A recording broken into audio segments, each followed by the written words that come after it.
So should we start or should we wait for some more time? You think people join? Or 10 minutes? Okay, let me just start.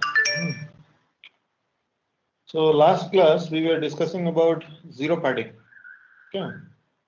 And I had discussed that whenever you have a situation where you have taken a DTFT of a n point sequence, discrete samples, then you have a continuous spectra, continuous in the variable small omega. So we have x tilde e to the power j omega, and I'm showing right now the magnitude of that, the magnitude plot. We can have the phase plot also.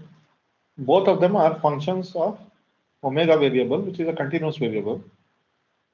And the interval where we are looking at is from 0 to 2 pi. So this is the DTFT, or the discrete time Fourier transform of x of n. Now suppose I wanted to take the DFT, then I would be sampling this continuous time spectrum or continuous frequency spectrum at n discrete samples. So I will have xk, where xk is equal to x e to the power j 2 pi k by n. So I'm sampling omega as 2 pi k by n, where k goes from 0 to n minus 1. And here, this is a 4-point DFT. So I have a value x of 0 at omega equal to 0. Then I have the next value at the first 0 crossing. So that is x1. Then the second 0 crossing, x2, 3. So I have x0, x1, x2, x3. So 4 points I have, which is the 4-point DFT of this 4-point signal. So I have a n equal to 4 signal here. So going from 0 to 3. Similarly, I will have a x0 to x1, x2, x3. So a set of DFT coefficients. So if you see, the values of the DFT coefficients are all valid. They are like, one is at omega equal to 0, then another one is at the first 0 crossing, then second 0 crossing, third 0 crossing, like that. They're all valid values. But if you just plot 4, 0, 0, 0, you don't get any idea about the shape of the continuous spectrum. Okay, you don't have any idea about what was lying between 4 and 0, what was lying between 0 and 0, and again what was lying between 0 and 0. You have no idea. So how do you try to get a closer approximation to the continuous time, continuous frequency spectrum? That is the idea of zero padding. So what should we do before we take the DFT? So is somebody waiting or what?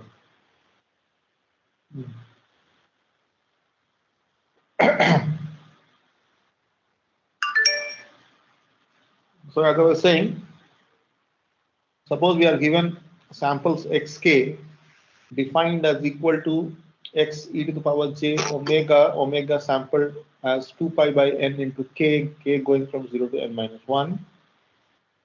Then we can use the n-point IDFT to obtain the sequence x of n. So once we get x of n, then we can evaluate x tilde e to the power j omega at a set of k equispaced frequencies where k is greater than n. Okay, so now omega k is going from 2 pi by n, or rather 2 pi by n, it is going from 2 pi by k, capital K, into small k, where k is going from 0 to k minus 1, capital K minus 1. Okay, and this k is greater than n. So if you see here in this diagram, we have now taken an 8-point DFT of this 4-point signal.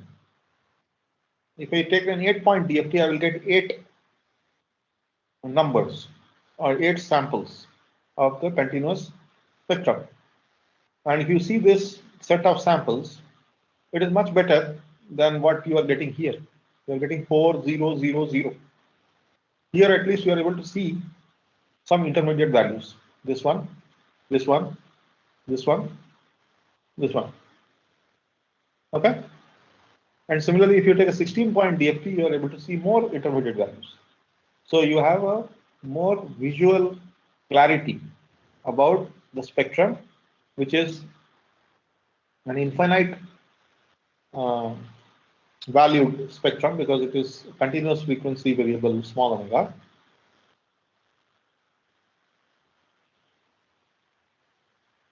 So we can see that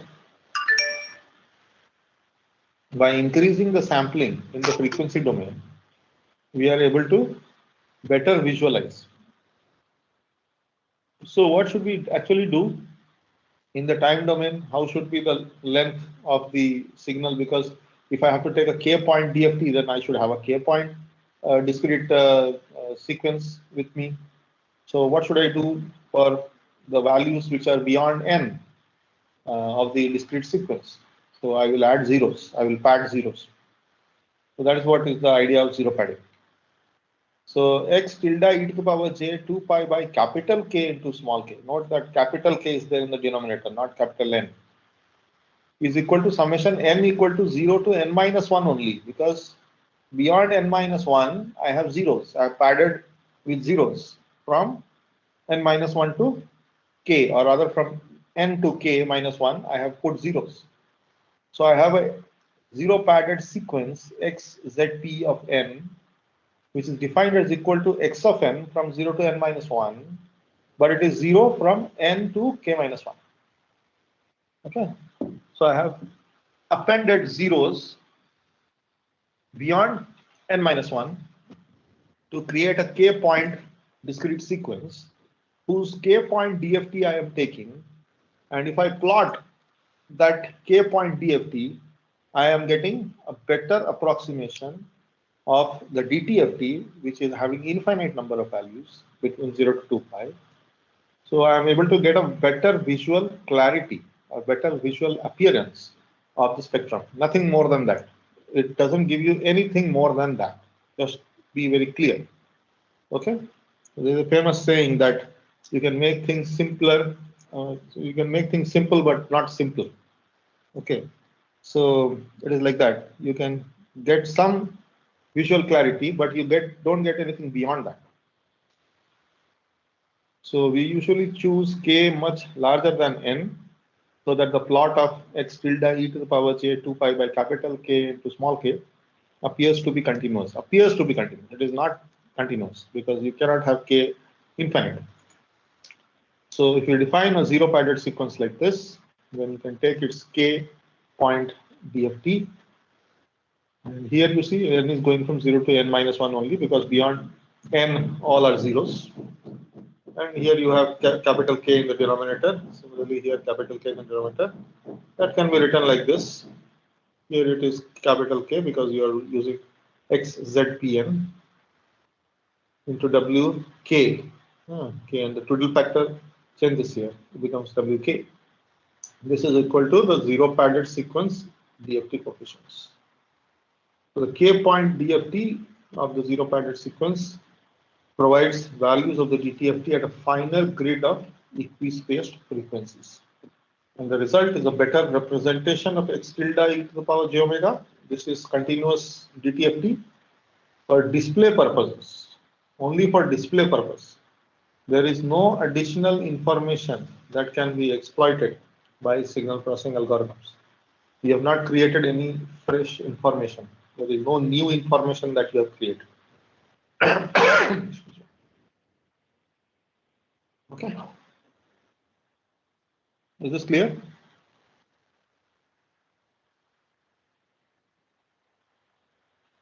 So let us look at an example. Let us look at an example of a zero padding of a rectangular pulse. And now this rectangular pulse is a 4-point sequence.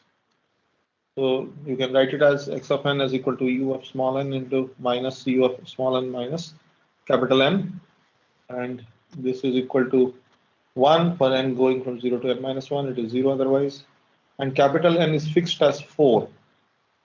So if you look at the plot, it is having 4 values here which are non-zeros, and we take the k point DFT for k equal to 4, 8 and 16. So k is greater than n, and we have the original sequence padded by k minus n zeros. So the n point DFT is sufficient to uniquely represent n samples of the original sequence. However, it does not provide a good picture of the spectral composition. So a better picture can be obtained by padding the original sequence x of n to make it xzp of n, where the zeros are added after n minus 1. So from n to k minus 1, there are zeros. So here in the second plot, you have 4-point DFT. So you will get one value of xk here, one here, one here, one here. Why that happens, that also we will explain. And if you take an 8-point DFT, you have the values after the 4th sample up to 8 minus 1, that is 7th sample as zeros. So you have appended zeros here from n equal to 4 to n equal to 7. You have zeros appended to the original sequence. So this is xzpn, whose DFT, if you take 8-point DFT, if you take, you are going to get these numbers. Here you will get one number, another one here, another one here, here, here. Like that, you will get 8 numbers, 8 coefficients. So 0 to 7. Similarly, here you have appended zeros from 4 to 16 minus 1, that is 15. So you have an xzpn, which is of length 16, whose 16-point DFT you take, and you are able to get these 16 different samples of the continuous time or the continuous frequency DTFT. So this is looking much better.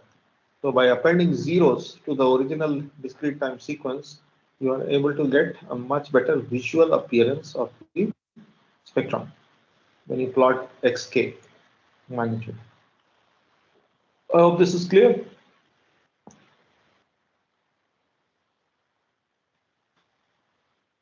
Yes. Okay. So some amount of explanation here. What exactly is happening? So if you take the DTFT of this pulse, this rectangular pulse, so you can write it as DTFT of 1 into e to the power minus j omega n, and n is going from 0 to n minus 1. We can evaluate this as in this closed form, simplify it like this, and this is the DTFT. Now we are going to take k samples of this DTFT. Okay. So the k point DFT of the 0-pointed sequence provides samples of x tilde e to the power j omega at omega k equal to 2 pi by capital K into small k. So you are getting k samples of x tilde e to the power j omega, capital K number of samples. So you are getting xk from this guy by sampling omega at k different points. So if you discretize omega here by putting omega k equal to 2 pi by k into small k, 2 will cancel out, so you will be left with sine pi n k by capital K, and this guy will also be there. So now if you assume k is equal to n, that is if you assume k equal to 4, first case, this one, if you assume k equal to n, you are going to get samples here, here, here, here at the zero crossings apart from x0. So can we show that? So k is equal to n, then we get x tilde k is equal to n for k equal to 0. That's why you had the number 4 as x0. You had 4 here, the amplitude was 4, because you had a 4-point sequence. Capital N is equal to 4. So if you simplify this expression, that means if you evaluate this expression at small k equal to 0, that means you have to use the L'Hopital rule. So if you use that rule, then you have to differentiate with respect to k. So you will get cosine and cosine here. So you are going to now get capital N as the output, and at k equal to 0, and for k non-zero, you will get 0 values for k equal to 1, 2, up to k minus 1. So this corresponds, remember that you have assumed that capital K is equal to n. So for this case only for this case, you are looking at these samples because capital K is equal to n. So if you use this formula where you have assumed that capital K is equal to n, then it will simplify and become like this. So this corresponds to sampling the DTFT at its zero crossings, except at omega equal to 0. And when n is equal to, or rather, when you have more number of DFT coefficients for k equal to 8 and 16, you are not sampling only at the zero crossings, but at the intermediate values. So if you see this formula, if k is not equal to n, then you are evaluating at the intermediate points, not only at the zero crossings, and therefore you will not have this. You will have something where you get the intermediate values. Okay. So these are the intermediate values that you will get. So another example. Sir, can you please check the lobby once again? What happened? Can you please check the lobby, Google Meet lobby, sir? Students are there. Okay.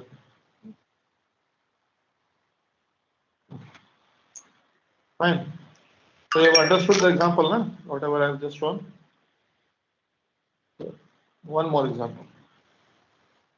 So this is an example for an 8-point sequence. So 8-point sequence, the original sequence, here you see the magnitude at x0 is equal to 8. And if you take a 8-point DFT, you will get this value, then all the values at the zero crossings according to the formula. Okay, this is 8-point DFT. But if you take k greater than n, that means k greater than 8, so you are going to get the values of the DTFT or the samples of the DTFT, which are shown here on the blue dot with blue uh, circles. So you are able to see all those intermediate samples. So that if you plot, it will look as a much better approximation to the original continuous line. The continuous line denotes the DTFT.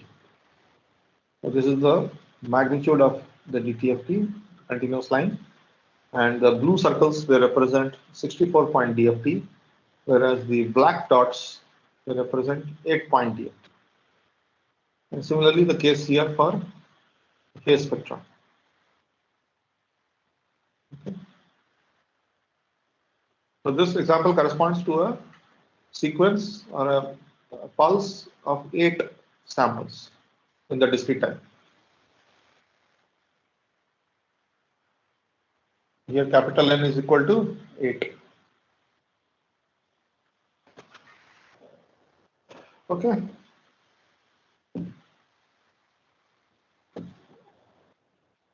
Is this idea clear?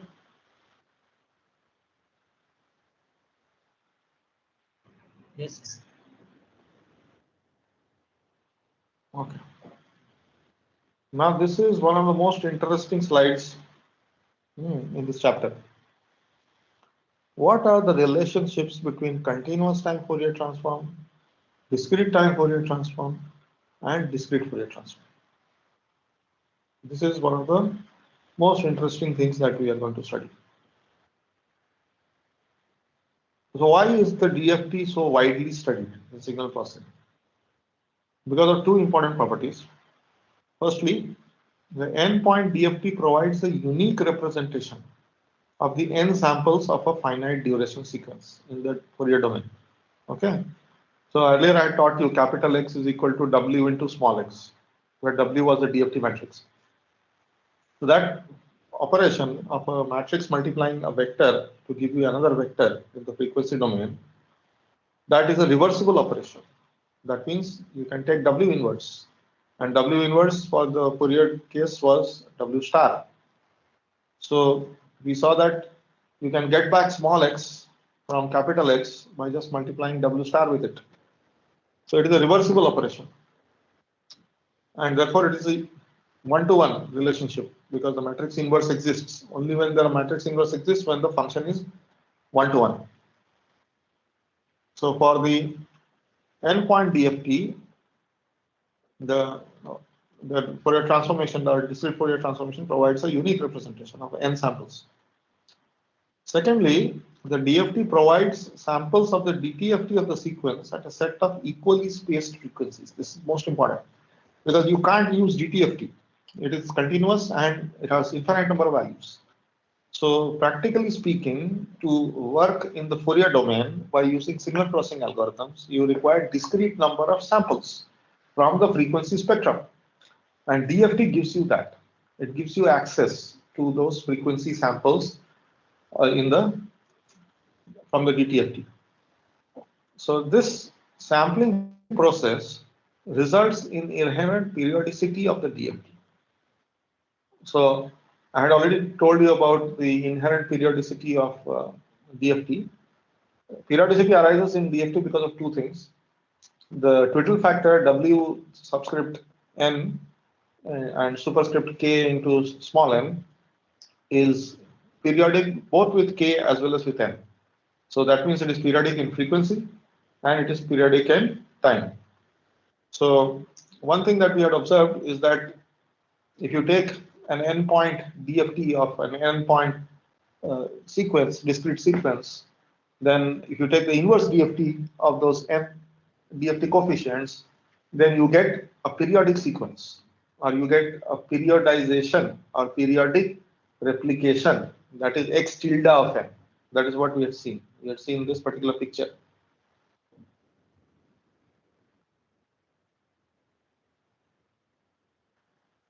Do you recall this?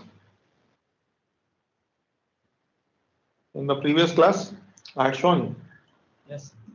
But if you had an n-point discrete sequence and you take DFT, you get n-point DFT coefficients. If you take the IDFT of that, you get x tilde of n. And we had seen the idea of time domain aliasing and how to take the IDFT and all that we had seen. So now we see that the DFT coefficient that you take here, they are again periodic in capital N. Xk is equal to xk plus n. Okay. So here there is periodicity in frequency, and here there is periodicity in time domain. So DFT has inherent two types of periodicity.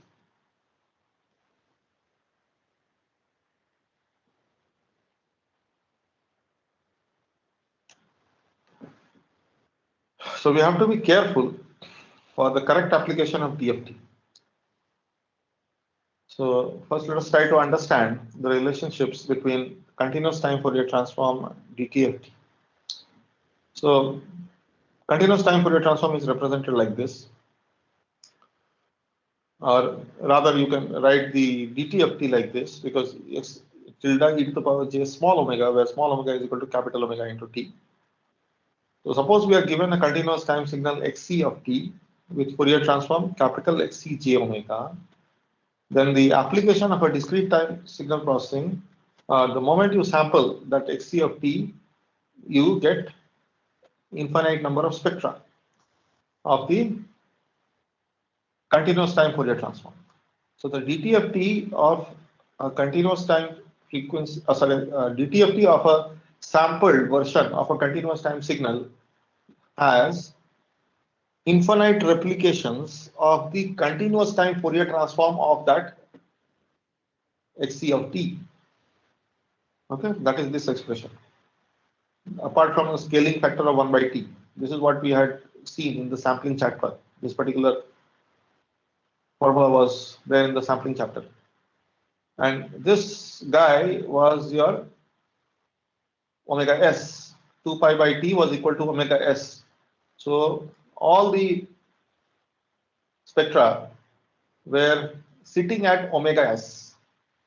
The original spectrum was sitting at 0, was centered at the origin, and the replications or the infinite replicated spectra were centered at plus minus n omega s or m omega s. So m is going from minus infinity to plus infinity.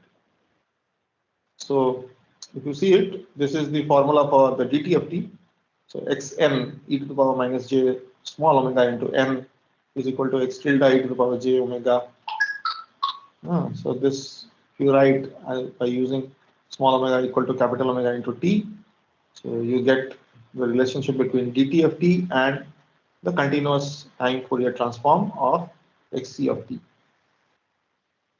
Then you take n point d of t. So you are taking n point d of t or n samples of xk or n samples xk you are obtaining by sampling the dt of t x tilde e to the power j omega. So the left hand side you are sampling by n number of samples.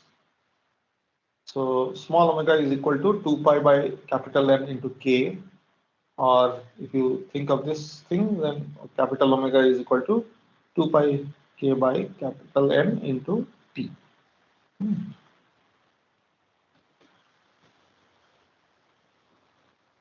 So capital omega is equal to small omega by t. That's why you have this.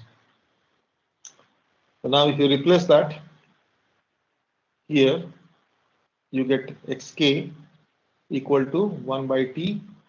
For capital omega, you replace this guy. So it becomes j 2 pi k by capital N t minus this omega s, m times omega s.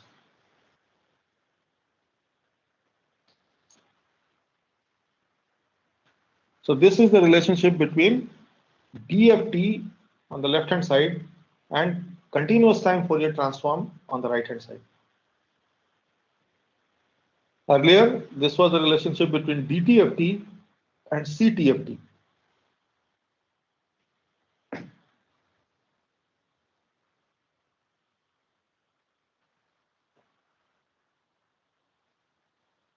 Is this clear, everyone?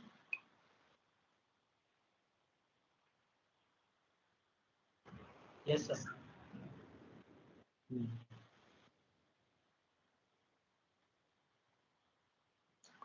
Now let us look at this diagram. This diagram is one of the most important diagrams in DSP. It connects so many things. Okay, if you just remember this diagram, it will keep your mind clear. So many things that you have understood in DSP. There are so many types of Fourier transform that you study. The moment you study continuous time, if you have periodic signals, you will have Fourier series. If you have aperiodic signals, you will have continuous time Fourier transform.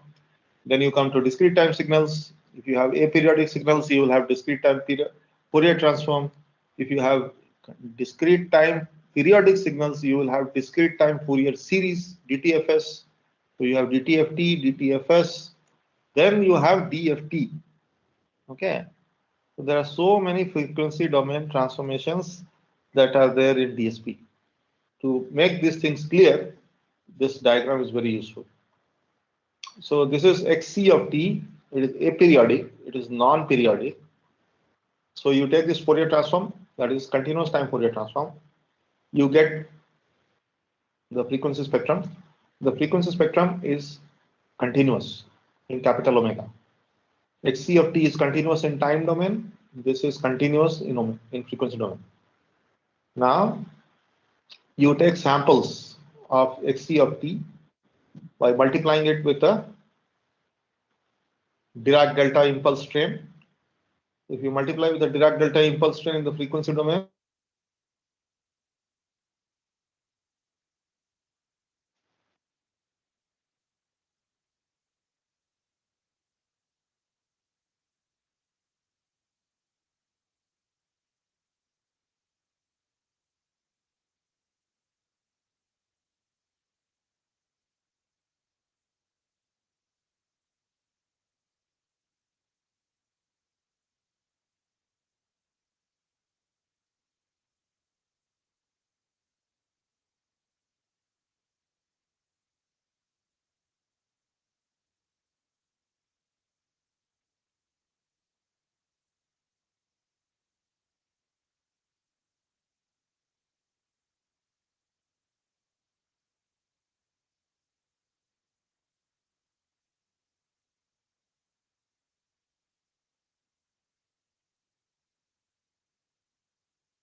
Okay, I was disconnected for some time. I did not realize that.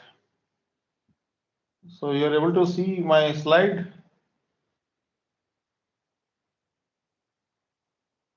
Yes, sir. No, sir. No, sir, not visible. 1 second. Were you able to see this slide? Were you able to see this slide? Where were we before we got disconnected? Are you able to see this slide now? No, sir. No. Are you able to see my slides now? No, sir. No, sir. No. No.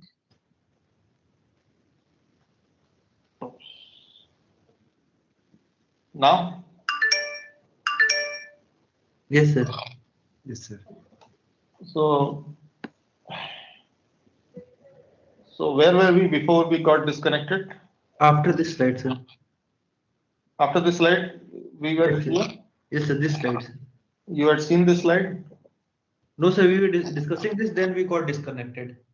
Okay, so you have now understood, na, this slide?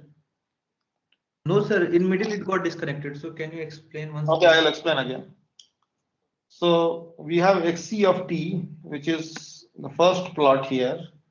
This is a non-periodic continuous time signal. Okay, aperiodic continuous time signal.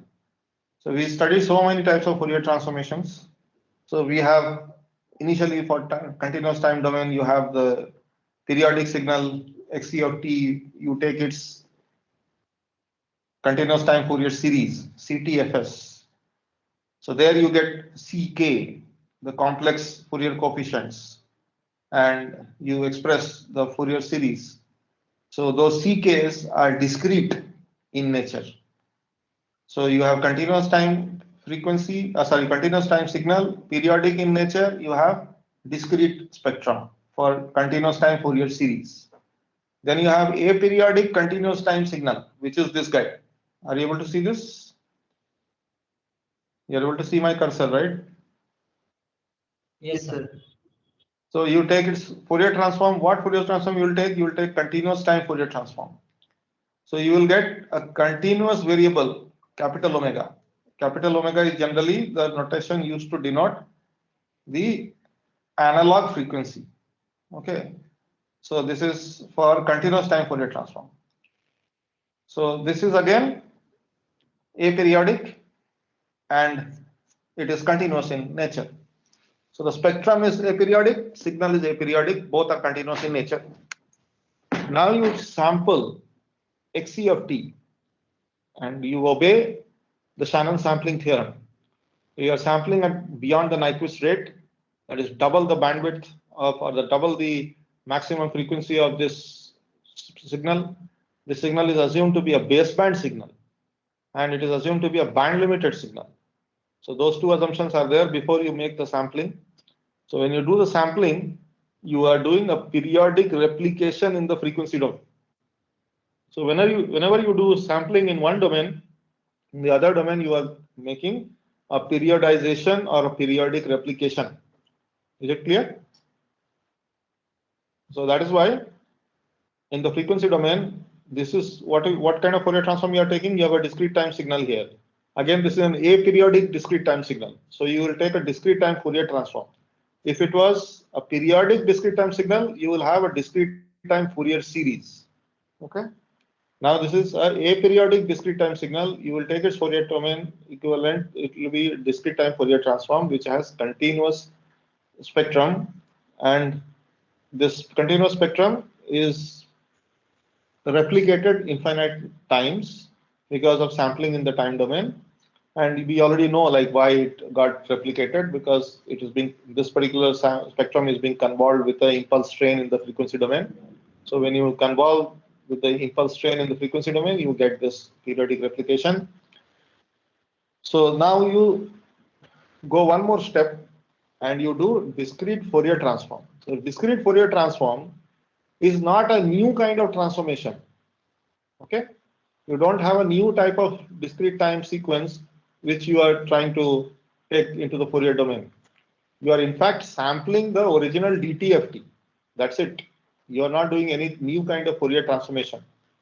So DFT is just a samples of DTFT.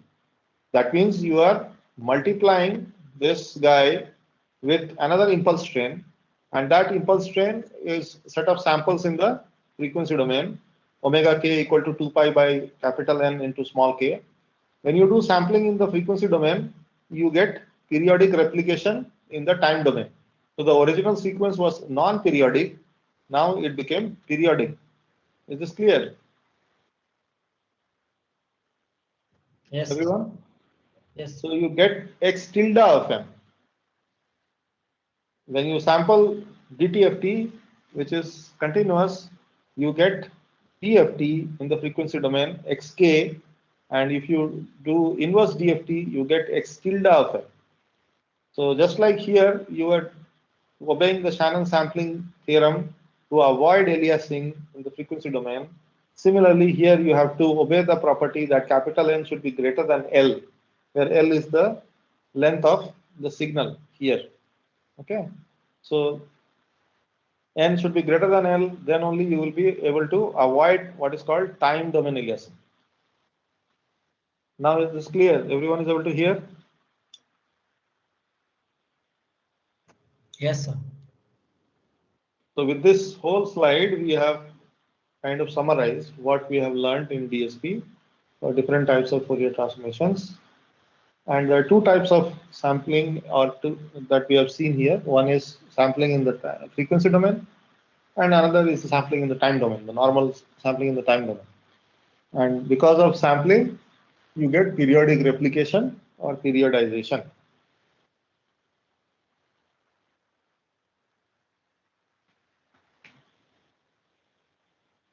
Okay, is clear?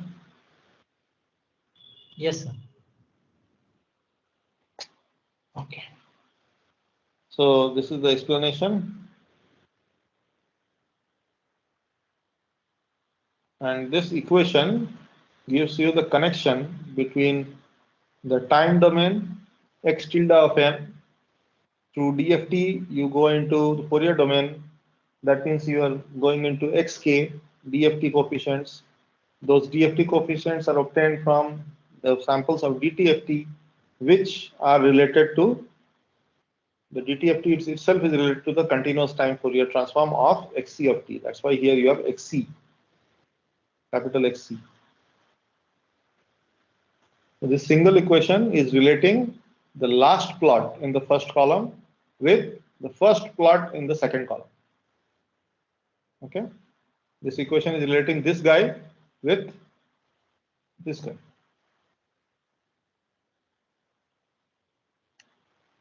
Is this clear?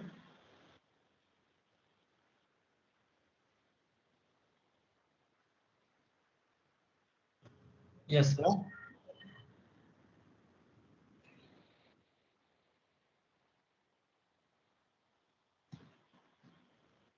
If you have any questions, you can ask me.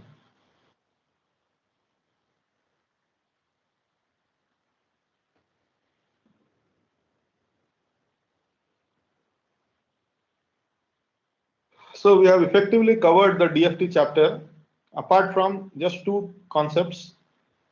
One is circular convolution, and the other one is some ideas about the properties of symmetry properties of DFT. So I'll cover that. So let me try to start the properties of DFT today. Okay. And in the next class, which will be the last class on Thursday, I will cover circular convolution, and with that the course will be over. I will not be teaching FFT. So this year I will stop the course here. Okay, shall I go to the next slide? Yes, sir. So let us look at the properties of the discrete Fourier transform. So the first property that we will look at is the linearity property. So let x1n and x2n be finite duration sequences having length n1 and n2, and we have the linear combination like this. So we get a y of n by a linear combination of x1n and x2n.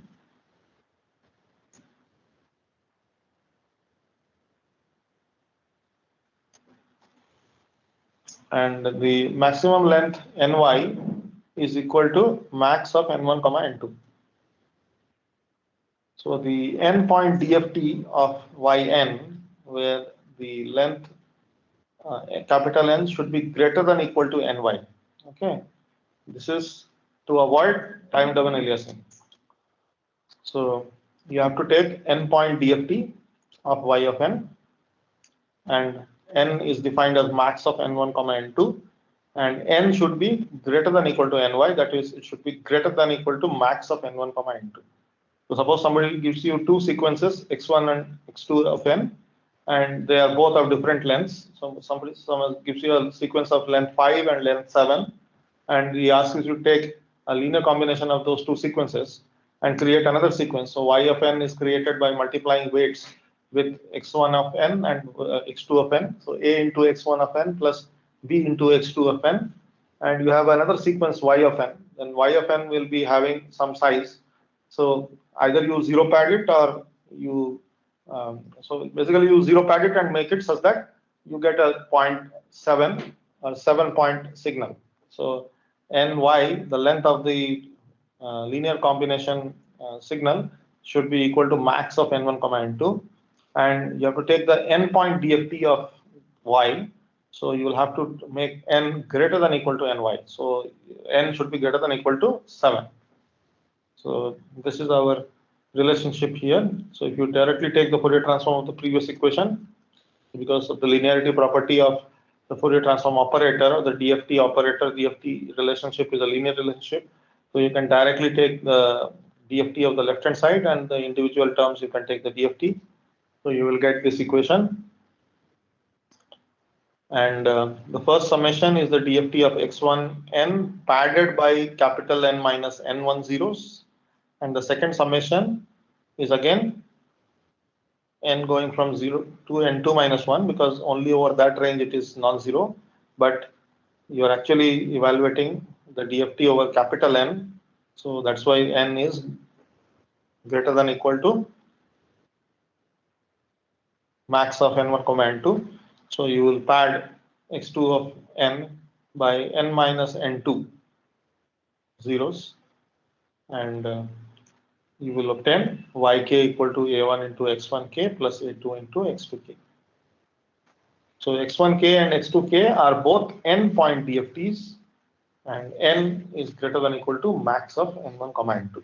That is the way to take DFT of two sequences which are combined linearly.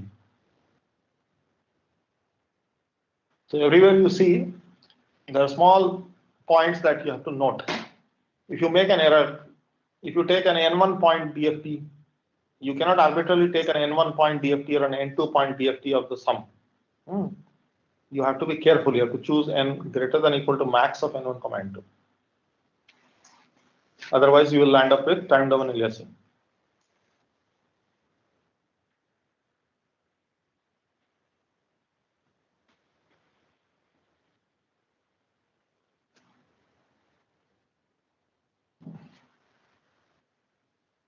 Okay.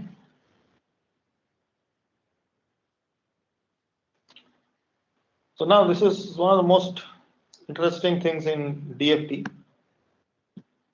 Sorry.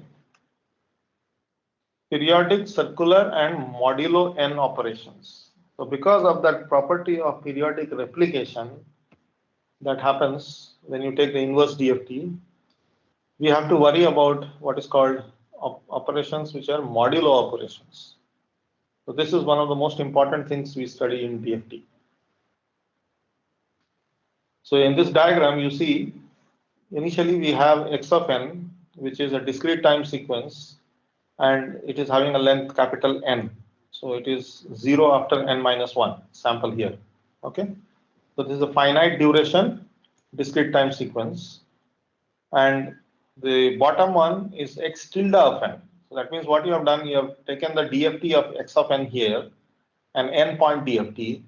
So you have got xk, and xk is itself periodic. So xk is equal to xk plus n, it is periodic in the frequency domain k, or in the frequency variable k. So now you take xk, the n point DFT of this guy, and take the inverse DFT. So when you take the inverse DFT, you don't get back this guy. What you get is this guy, x tilde Fn. So to avoid time domain aliasing, you are choosing the endpoint DFT greater than or equal to the length of the signal here. So if you do that, then you are avoiding time domain aliasing. So n should be greater than or equal to L, where L is the length of the original discrete time sequence. So once you do that, you are getting x tilde of n. So if you see x tilde of n, it is going from minus infinity to plus infinity. So to represent it, we come up with a trick. We think of something like a cylinder, and we wrap the elements of x tilde of n over that cylinder. So over one circumference, we have x0 to, or one round of that circumference, we have x0 to x of n minus 1. So this circle denotes all the elements along the time axis here. This is the linear time axis, and here you have wrapped that signal around a cylinder. So you have done what is called a modulo operation. Okay, by taking modulo n, you are generating this circular buffer. It is called a circular buffer. We'll see that. So this is the circular buffer.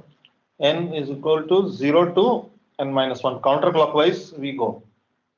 We have n equal to 0 here, 1, 2, 3, 4, like that, up to n minus 1. So this is the circular buffer. Is this clear?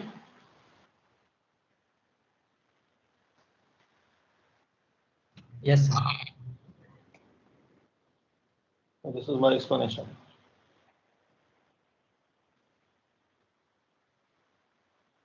So you can just go through this.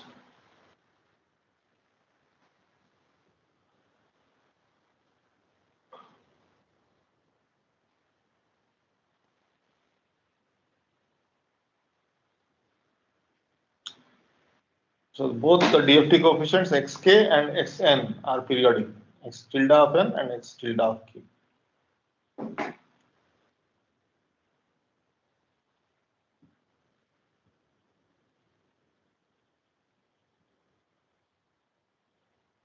The circumference of that cylinder is equal to the length of the signal.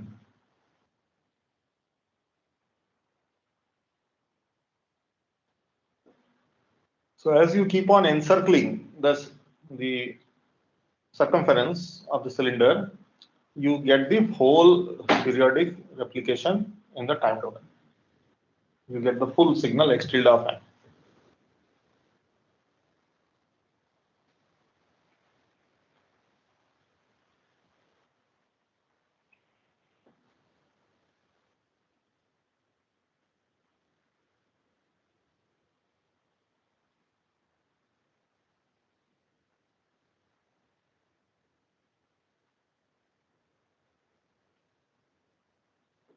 Is this okay? Yes, sir. So modular n operations. So geometrically speaking, the finite duration sequence xn is recovered by unwrapping the cylinder and laying it flat so that the circular time axis is mapped on the linear time axis. And the relationship between linear time index and the circular time index is known as modular n operation. So if the linear time axis is denoted with small n, then that is equal to L into capital N plus R, where R is an integer between 0 to n minus 1. So whenever you take small n modulo n, capital N, that will result in R. Okay. So that is the remainder operation, the value. So what is the remainder if you divide small n by capital N? So generally speaking, that is the modulo operation. So this angle brackets, that is denoting modulo operation, n angle brackets. It is not round bracket. Okay, it is an angle. So n angle n is defined as equal to n modulo capital N equal to R. And small r is always between 0 to n minus 1. So then we can now write the periodic extension x tilde of n, so as x modulo capital N of small n.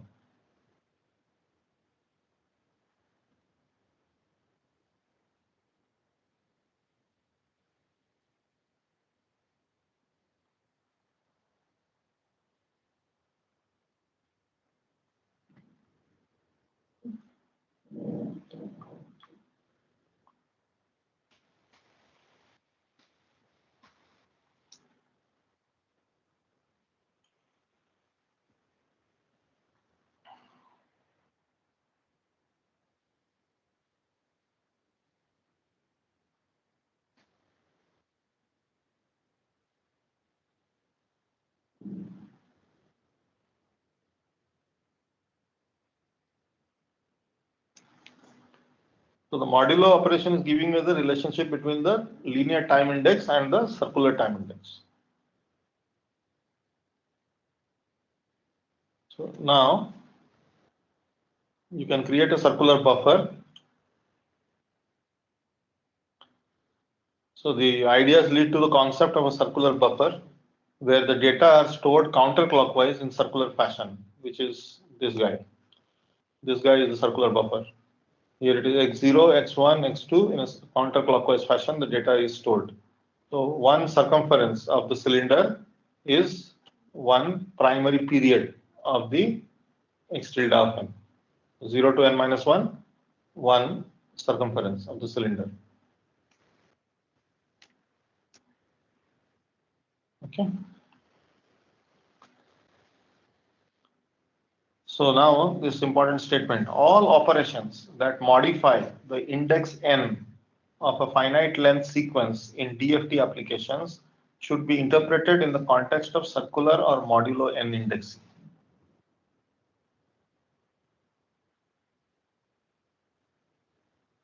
So you can use either x tilde of n or x tilde of k, which are in the linear time axis or in the linear time domain here and the linear frequency axis here, or you can use the circular mapping x n angle capital N and x k angle capital N.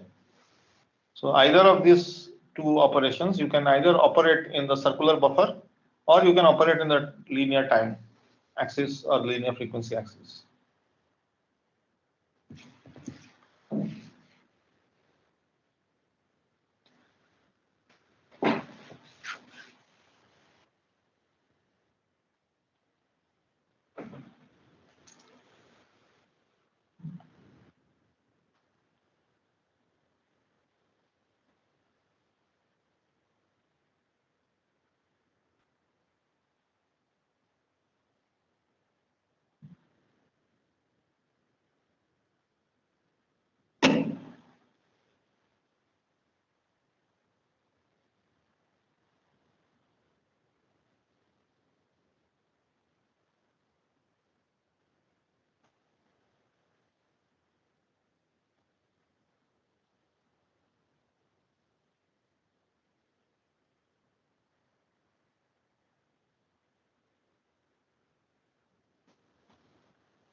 Is this clear? So now the interesting thing that you should now observe, what happens when you have this folding operation or time reversal operation. So the operation Zn equal to x minus n of time reversal or time folding. So how should we think about this in the modulo space or in the modulo operations? So if you see here, x of minus n is the operation that we have to do. So this is xn when xn is non-periodic. Now you have x tilde of n. This is what happens in DFT. Whenever you come from the Fourier domain to the time domain, you get a periodic replication. So this is x tilde of n. The primary period is shown in black. Now when you do x tilde minus of n, you will fold this sequence around 0. So the sample 0 will remain fixed. All other samples will become mirror image. So this guy will go here, this guy will come here. Okay, this is what happens. This guy will go here, at 2 will go to -2, and -2 will come at +2. So this is what happens here. Okay, so you will get a folded signal, which is a periodic signal again, x tilde minus n. And you are supposed to actually get x of minus n from this folded signal. So you multiply a rectangular pulse with this x tilde of minus n, and you will recover from 0 to n minus 1 a length n signal. So the 0 sample will remain the same, and then you will have n minus 1 samples. So this is what you can do when you write this linear time axis as around a circle or a circumference of a cylinder. So this is x of n. You have now wrapped this guy x of n, which is non-periodic, around one circumference of a cylinder. Now you can imagine that you can create multiple versions or multiple circumferences you are creating by rotating around that cylinder multiple times. So you are able to generate this guy like that by rotating multiple times around this circle. So when you want to do circular reversal or reversal using the modulo operation, then you get x of minus n angle bracket modulo n, where the 0th sample is fixed, but all other samples are mirror images. So 1 here, n minus 1 goes to 1 here. Okay, just look.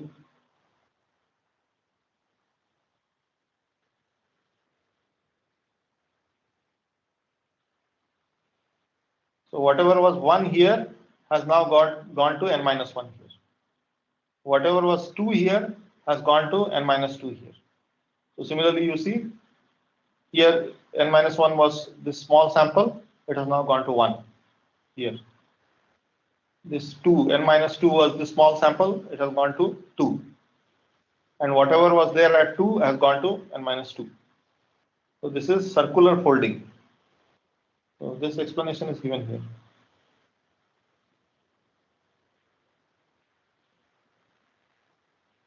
So this is very interesting. Because of periodic replication, your time reversal is not a simple operation.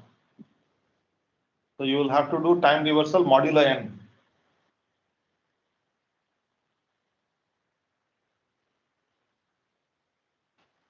So you can do it in 3 steps along the linear axis. That is, first taking x of n, then doing the periodic replication, then reversing the periodic replication, that is creating x tilde of minus n. So there are 3 steps. xn, first creating x tilde of n, then creating x tilde of minus n, then multiplying x tilde of minus n with a rectangular pulse to get x of minus n. Okay. So you are multiplying z of n with or z tilde of n with p subscript capital N n, which is actually a rectangular pulse from here to here, magnitude 1. So you are extracting. So using 3 steps, you are coming here, but just using 1 step by taking mirror image on the circle, you are able to achieve this guy, circular folding. So you can write all the values around a circle.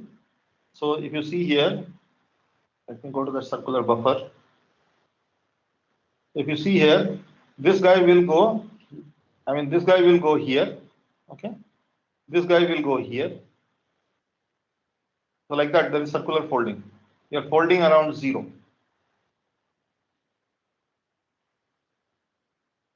Whatever was at n minus 1 will come at 1. Whatever was at n minus 2 will come at 2. Whatever was at n minus 3 will come at 3, like that.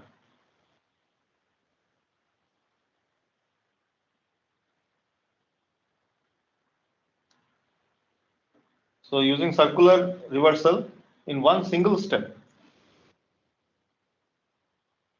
So same result is obtained in a single step by wrapping the sequence xn around a cylinder clockwise. That means you are going clockwise, n minus 1 to 1, n minus 2 to 2, n minus 3 to 3, like that.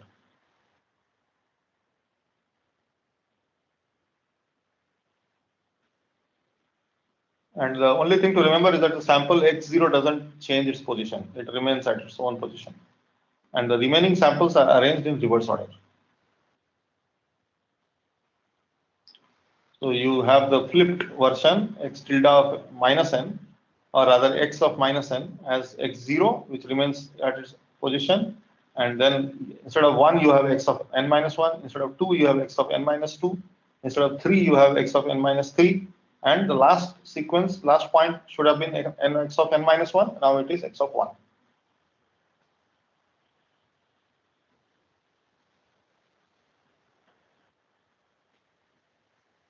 So this is circular folding or reversal.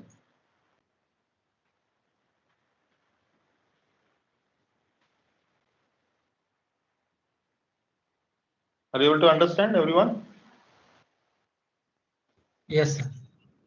So these are some of the properties that are typical of DFT.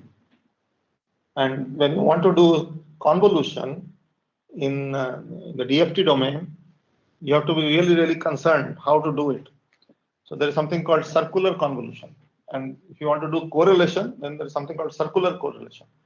So those things I will teach in the next class, and I will finish the course. So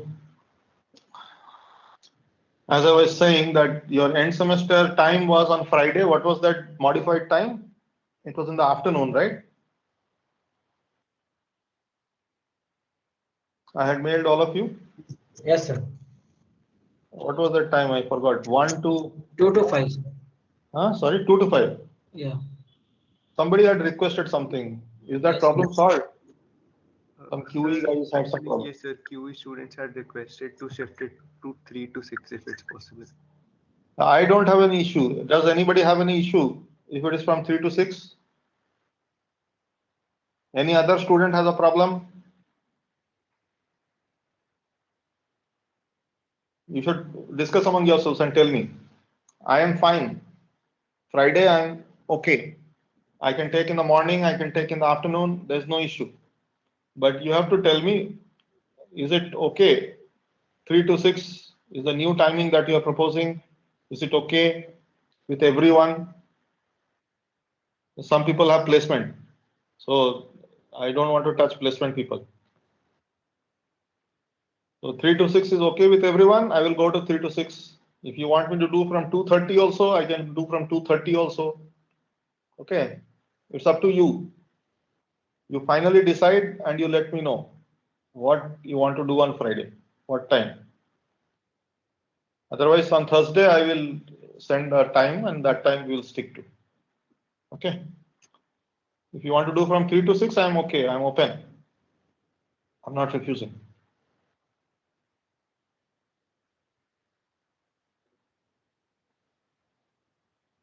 Is this idea of circular reversal clear? Yes, sir. I explained multiple times. So with this slide, I will stop today and we'll meet on Thursday, which will be the last class where I'll discuss a little bit more properties and I will give you the idea of circular convolution. And with that, we will stop and wind this course up. So in this course, if you see, like we have started off with basics from signals and systems, right from continuous time systems to the properties of continuous time systems, linearity, all that we have seen. Then we moved to discrete time systems. Then we came to a Fourier domain analysis of discrete time systems, that is DTFT. Then we moved into, what was the next chapter? Z transforms, right? So we covered Z transforms in pretty much detail, which I don't think some of the UG students have done.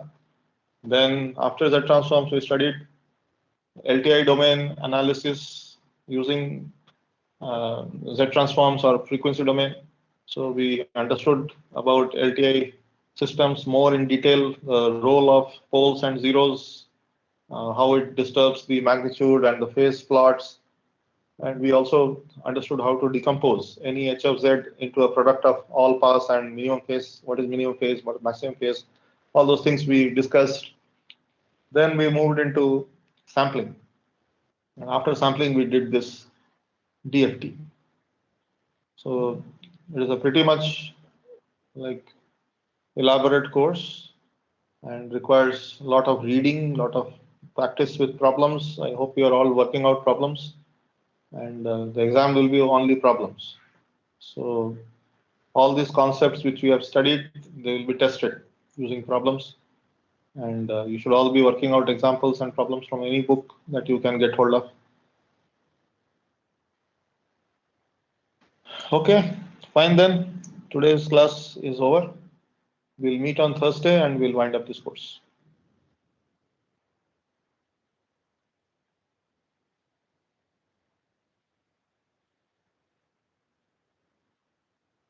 Okay then, thank you. Okay, sir. Thank you.